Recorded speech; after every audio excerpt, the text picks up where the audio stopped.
Well, this is John Black, Super Chemist. This is sermon number 5, I think, called "Story of Abraham and Lincoln." Abraham and Isaac. Uh, First, I'm going to give you the Pastafarian version of this story, and then we'll go into the Christian version, or the Jewish version, or the Muslim version of this story. They're all the same for those religions.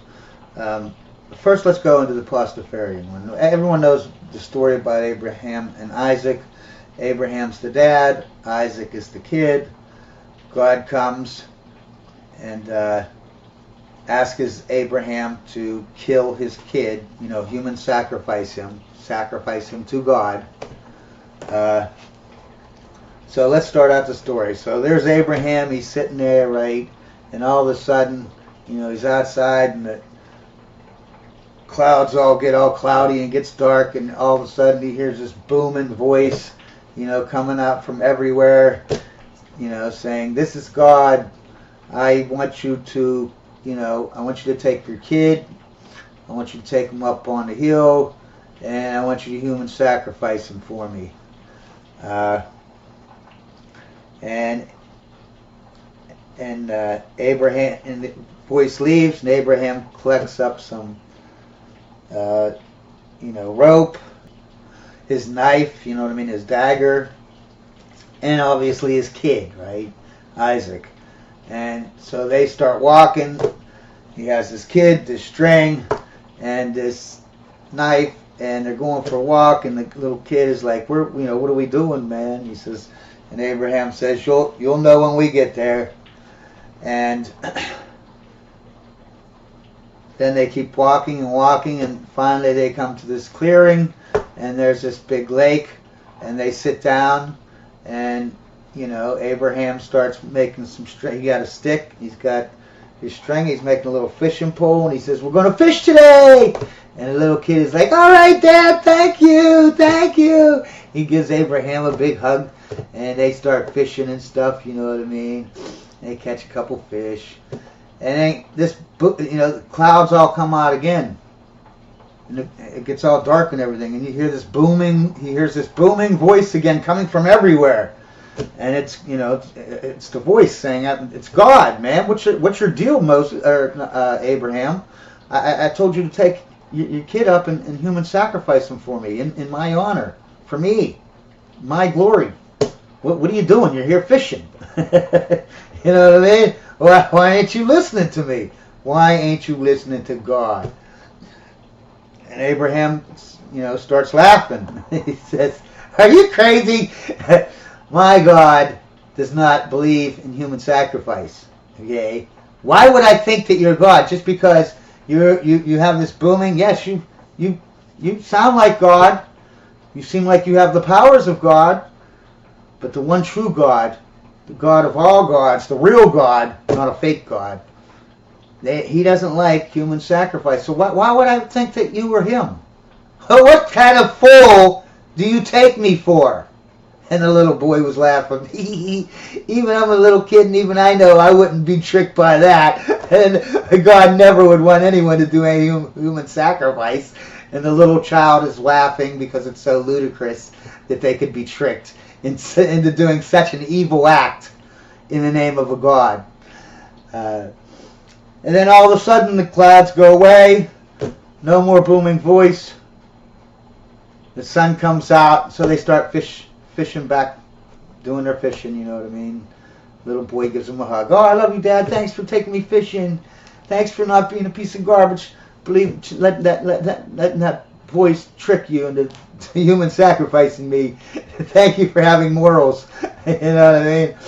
And then all of a sudden, the clouds come back out. The sun goes away, and it gets all gloomy. All of a sudden, the big booming voice comes out of everywhere, all over the place. And again, the voice says, "I'm God." He goes, "Why didn't you listen to the voice?" And Abraham told him, "Because human sacrifice is wrong." Obviously, you didn't tell me to do it. It must have been somebody else, or maybe you're testing me. I don't know what the deal is. but I know that it's wrong, so I'm not going to do it under any circumstances. And God said, this is just a lesson I like to teach. I like the people to know. Because, see, human sacrifice was common in all cultures, in all countries, in all societies, since the beginning of time, okay? And since the first religion, where they looked up at that yellow ball in the sky, God's Son, right? God's Son up in the sky, right? And they started worshiping God's Son up in the sky. Ever since that time, there's been human sacrifices to God's Son, right? Okay? And all religions, including Judaism, or whatever you want to call it, what it was called before Abraham, okay? We'll just call it Judaism or Christianity, you know, same religion. Every religion. And you'll hear a Christian say, oh, yeah. From the beginning of time, every religion has been based on this sun god, you know, the God's Son up in the sky, the yellow ball. And they've all had human sacrifice since the beginning of time. All of them! Except theirs. Except theirs. And they know this because the Bible tells them so, which is God's Word. But they also say, oh, King Moses wrote that Bible. King James picked the books that went into the New Testament. You know, Moses wrote the Old Testament. Both of them kings. Like, they're dictators, man. Okay? And you could say Moses wasn't a king. No, he wasn't by name. But he was leader of a society based on his bloodline that went back to, through Noah and through Abraham, and everyone in between was a grandchild of Abraham. You know, they were all the same bloodline. And all the leaders in this society go from father to son, following this bloodline. That's literally the definition of a monarchy. No, he didn't have a crown. That's the only difference. That's the only difference between him and a king, I guess, is the crown. Yeah, he was a king, a dictator. And if he wasn't a king, you don't want to say he's a king because he didn't have a crown. He was still a dictator, okay? With a monarchy bloodline, okay? You can't deny it. They say it in the Bible 100 million times. The whole Bible was based on Abraham's bloodline, this monarchy, this dictatorship. So let's finish the story anyways. So that God comes down the last time there, and, you know, Abraham says, no, I won't be immoral, not even in the name of a God. God says, praises him, and says, that's the lesson. This isn't as much a test as it is a lesson for you and your ancestors and all of humanity to understand that this thing we're against human sacrifice on people in the name of God is wrong, because they're not really, the whole point is they're not really gods if they're telling you to do something immoral. You know what I'm saying? That right there, as soon as they ask you to do something immoral, you know it's a false god. You know it's false teachings. You know it's teachings of a king. You know, it's not even teachings of the devil or a demon. No, it's the king, it's the monarchy. Okay? Because they want to control you. They want you to kill your kid in the name of their ideology, their Bible, what they wrote and what they picked in this Bible. So anyways, God praises them, and the way he praises them other than words is he says, look over there, I left you a ram stuck in the bushes over there, so it's easy for you to go get it. And I want you and your boys, since you're now, you know, you're having your fishing thing going on here, I want you to have a little cookout, get that ram, cook it up, and that's my my gift to you for being such a good person and not, you know, doing an immoral act in the name of a false god. And what does the ram represent? The ram represents the age of the ram. In Christianity, in Pastafarian, in Judaism, Abraham always represents the age of the ram. Okay? And that's why he was born about 2,000. He was 2,000, because each age is about 2,150 years.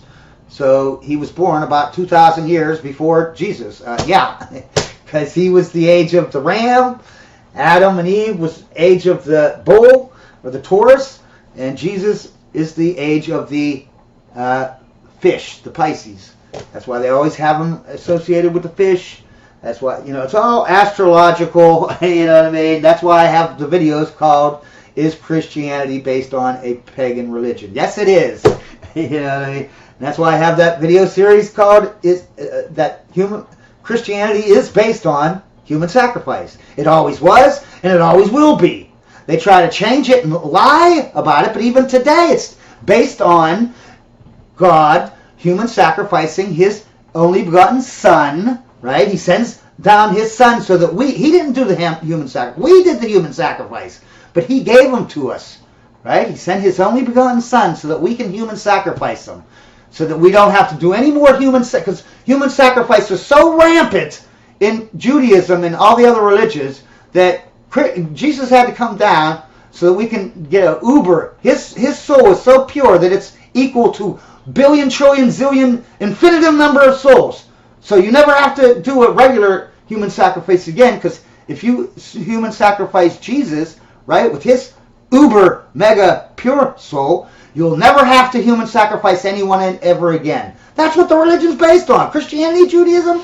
As soon as you realize that, everything makes sense. Why did Jephthah make a deal with God, saying, if I win this war, I'll human sacrifice my daughter, and then he does it?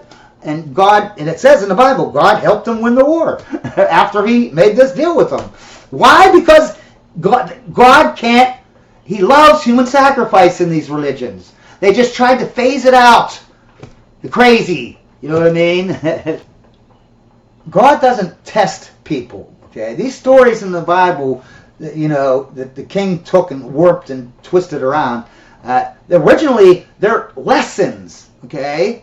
Like this thing with Abraham wasn't a test. And you know why I know it's not a test? Because God already knows everything. So he already knows that Moses was loyal. He didn't have to test him. Why would he test anyone? He already knows. You know what I mean? What are you talking about? Why would he test someone? You know what I mean? That's like I got a child, right? He's 20 years old now, and he graduated in chemical engineering. You know what I mean? I know that he knows, certain things about chemistry. I know. Yeah, just like I would know that my child, that's 20 years old, 22 years old or whatever, just graduated college, he knows the basics about chemistry. Yeah, that's just like God. No, God knows if you're loyal or not. He doesn't need to test you. Okay, this idea that he needs to test anyone is ludicrous. Okay, he never tests it. It's all about it's about a story to teach you something. Okay, and the story, the lesson, the moral of the story is, don't let people trick you into doing evil in the name of God. Okay, not even God himself. Okay. Not even God himself can come down and tell you to do something. Even if God himself comes and tells you that do this evil act, okay, like human sacrifice your son, okay, you should disobey that. Even if God tells you, because you know that wrong is wrong, okay, and that's wrong is wrong. It doesn't change, What happens is if God comes down and does that, the whole thing of the lesson of the story is it isn't God. Meaning when the king comes to you and he wants you to sacrifice your child for him and his ideology and what he wants in the world, for these endless wars that these kings and queens have and presidents are the same. He wants you to know that right and wrong is right. He wants you to know that morality trumps everyone, even including God himself. Okay, that's the lesson. Okay, and why is that the lesson? Because God ain't never going to come down and tell you crap to do that's more immoral and evil like that. So you need to just assume that it ain't God. It's not in God's name. Okay. When like in the Bible, right? It tells 100 times it'll tell someone in the Bible, I want you to go over to that other city there. They ain't doing anything wrong, but they don't believe in me. You know what I mean? They're not Jewish, they're not Christians or whatever, you know what I mean?